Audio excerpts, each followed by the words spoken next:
Hello and welcome to our today's lecture on personality assessment. Dear students, today we will discuss some of the important topics like personality assessment and the various tools that have been designed and developed for personality assessment.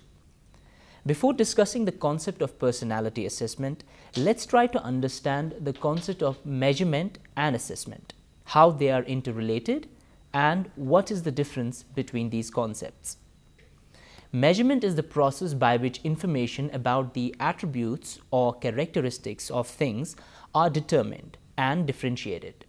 In other words, it refers to the process by which the attributes or dimensions of some physical object are determined. Assessment refers to the administration of quantitative tests to measure the psychological variables like personality, intelligence. It is a process by which information is obtained relative to some known objective or goal. From this definition and difference of measurement and assessment, we can deduce these three main features or characteristics of measurement and assessment. Number one, identify and defining the quality or attribute that is to be measured. Number two, determining a set of operations by which the attribute may be made clear and perceivable.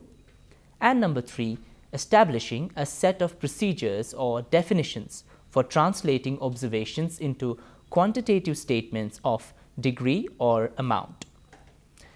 Now, dear students, we will come to the main topic, that is personality assessment and its various tools. Personality assessment is the branch of psychology that deals with the design, administration, interpretation of quantitative tests for the measurement of psychological variables such as types and traits of personality. There are three types of personality assessment tools. Number one, self-report personality inventories. Number two, observational methods. And number three, projective techniques. Let's understand all of them briefly. Self-report inventories. Self-report personality inventories or structured personality inventories are self-rating questionnaires in which an individual describes his own feelings, environment, others' reactions towards himself. R.S. Woodworth was the first psychologist who invented the first inventory, which he called the personality data sheet. There are various types of personality inventories like MMPI, CPI, EPI, 16PF that we will discuss briefly. MMPI or Minnesota Multiphasic Personality Inventory. It is an indirect type of objective inventory in which subjects were to respond true or false, and it was developed in the early 1940s by Hathaway and McKinley as an aid to psychiatric diagnosis for detecting disabling psychological abnormalities. It is called multiphasic because it was designed to detect several psychiatric and pathological problems. It was developed at the University of Minnesota. Originally, this inventory had 550 items. Each item of this original inventory had three options: true, false, and cannot say. In recent years, MMPI has been revised and reconstituted into two separate versions, MMPI 2 and MMPI Adolescent. The items of MMPI cover the total personality. There are 10 clinical scales of MMPI, which are: number 1, hypochondriasis or HS, number 2, depression or D, number 3, hysteria or HY, number 4, psychopathic deviate or PD, number 5, masculinity femininity or MF, number 6, paranoia or PA, number 7, psychasthenia or PT, number 8, schizophrenia or SC, number 9, hypomania MA, and number 10, social introversion. The Eysenck Personality Inventory or EPI. EPI is based on the program of Factor Analytic Questionnaire. H.J. Eysenck and Sybil B.J. Eysenck developed this inventory for assessing the normal and abnormal dimensions of personality. It consists of 90 statements to be answered in terms of yes or no. Initially, Eysenck identified only 2 dimensions of personality, but later on, a third dimension was included in it. Now, the inventory has 3 dimensions: psychoticism or P, extroversion or E, and neuroticism or N. Let's briefly define all 3 of them. Psychoticism or P scale.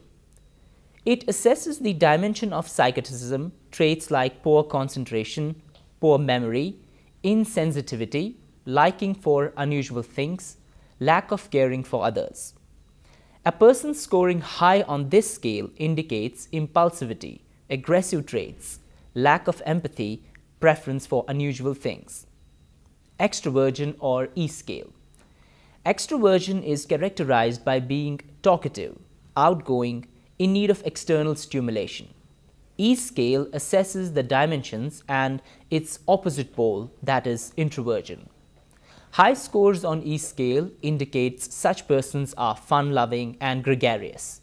Low scores on this scale indicate introverted traits such as preference for solitude and quiet activities.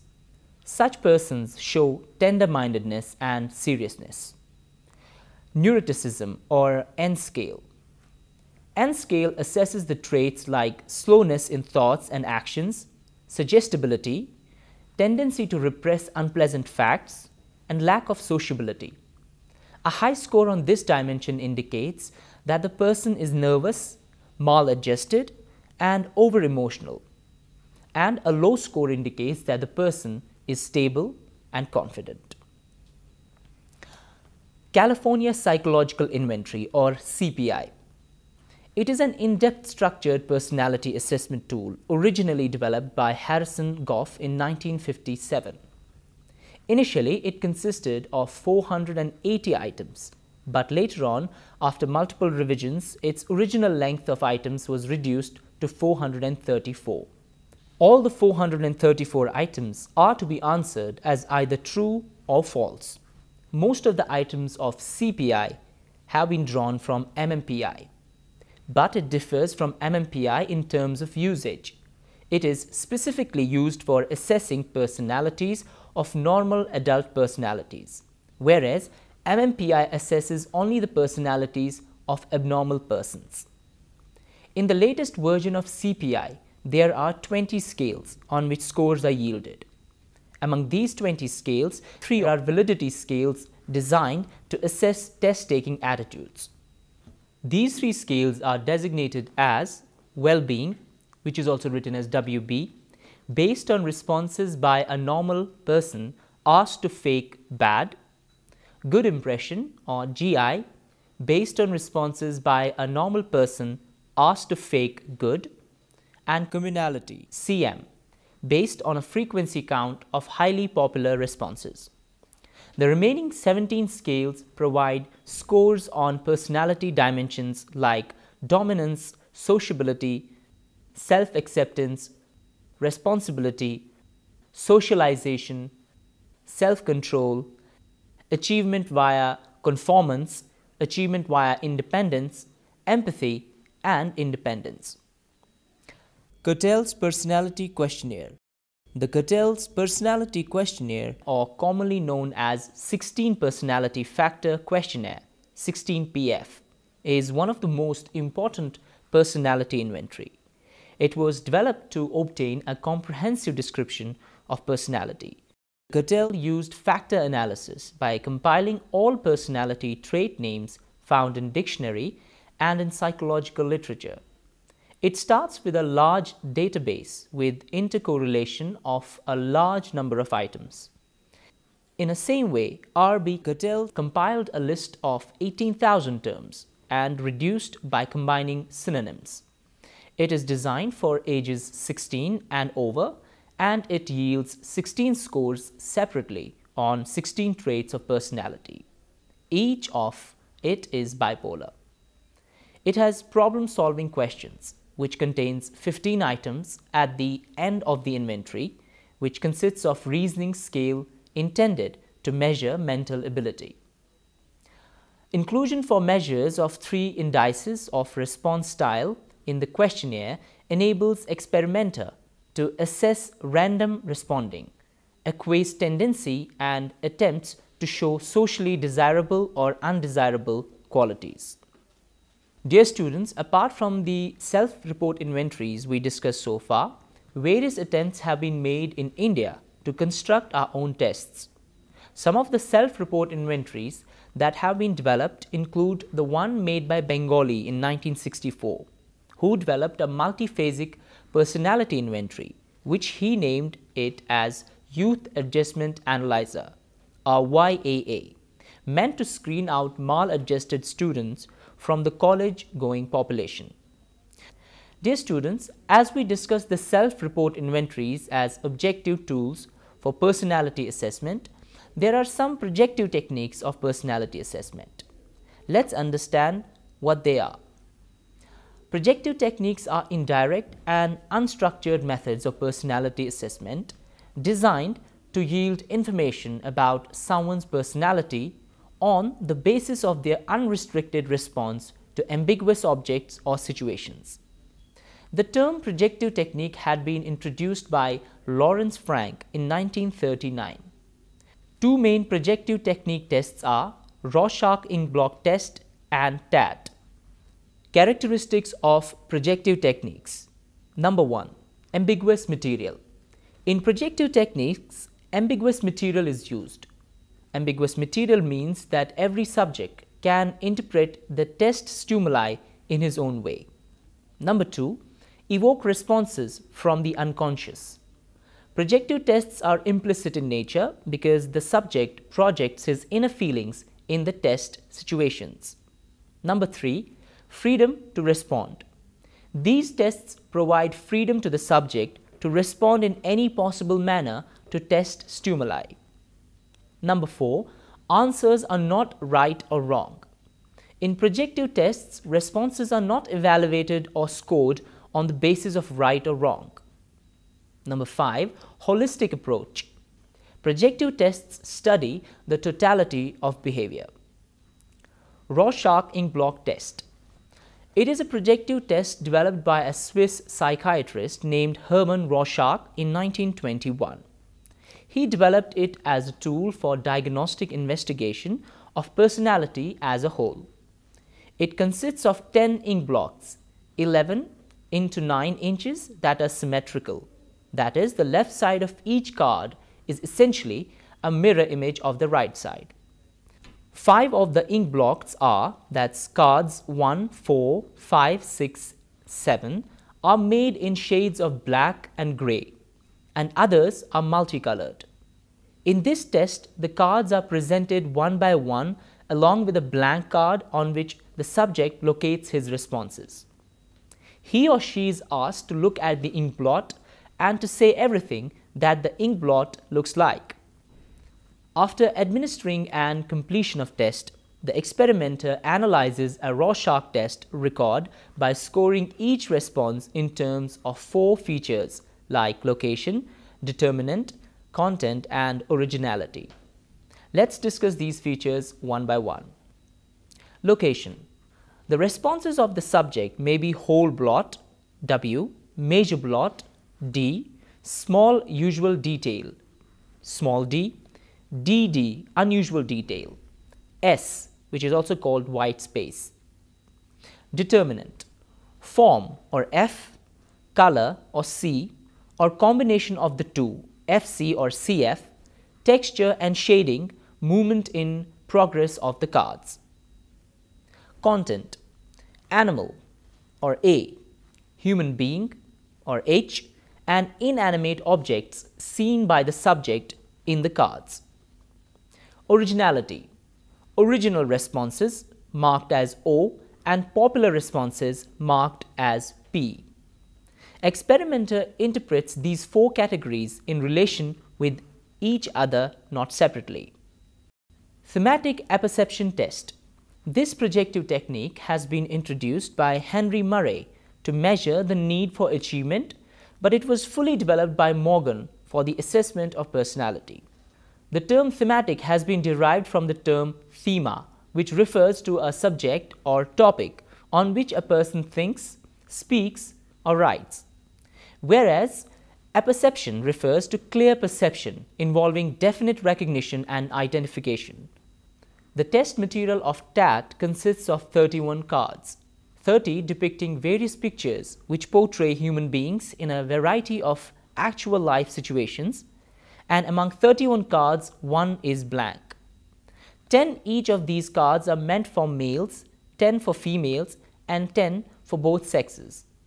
In TAT, the maximum number of cards that we can use on a single subject is 20. Generally, the pictures are given in 2 sessions. The number of pictures depends on age, sex, and type of the problem. These pictures are administered individually as well as collectively to groups of subjects. The time taken of turning cards and emotional expressions are recorded by the experimenter. Like Rorschach ink blot test, TAT needs a very highly skilled and expert experimenter to interpret the responses given by subject to each and every card.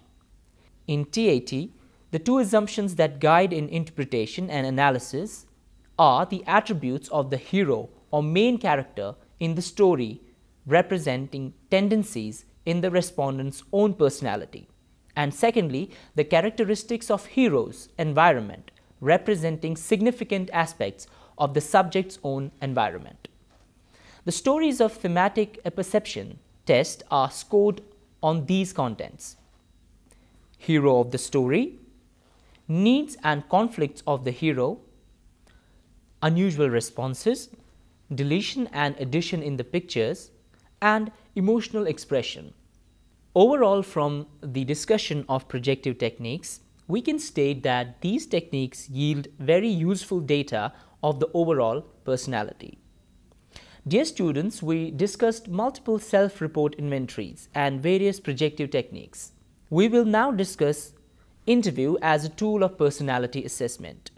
As all of you have some concept of interview, but technically the concept of interview is a bit different. Let's go through this technique in detail. Interview as a tool of personality assessment. Interview is a face-to-face interaction in which one person, the interviewer, attempts to elicit information from the other person, that is, the interviewee. It is one of the most widely used techniques of personality assessment. This method gives an opportunity for mutual exchange of ideas and information between the subject and the interviewer.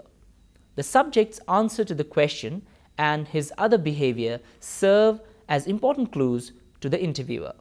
The first prerequisite of interview is to establish perfect rapport with the subject so that he may express his feelings freely and feel comfortable. The personality of the interviewer can influence the performance of the subject in the interview. Interviews may be typed with respect to a number of different variables. One such variable is content, but generally interviews are of 2 types, namely formal interview and informal interview. A formal interview is a systematic procedure for collecting information regarding the respondent in which already prepared questions are asked in a set order by the interviewer and answers are recorded in a standardized form. It is also known as structured or patterned interview. An informal interview or unstructured interview is one where there are no predetermined questions, nor is there any preset order of questions, and it is the interviewer who asks questions in a way he likes regarding a number of key points around which the interview is to be built. Now, videotapes are used to compile interview data to facilitate the overall and systematic analysis of the interview. Dear students, from the discussion that we so far had, we can conclude that personality assessment is very important to see an individual's current functioning and adjustment in the society. Psychologists and psychometricians have tried to measure it appropriately to check suitability of a particular individual in a particular field. With that, we come to the end of our today's lecture on personality assessment. Hope it was helpful for you. Thank you for watching.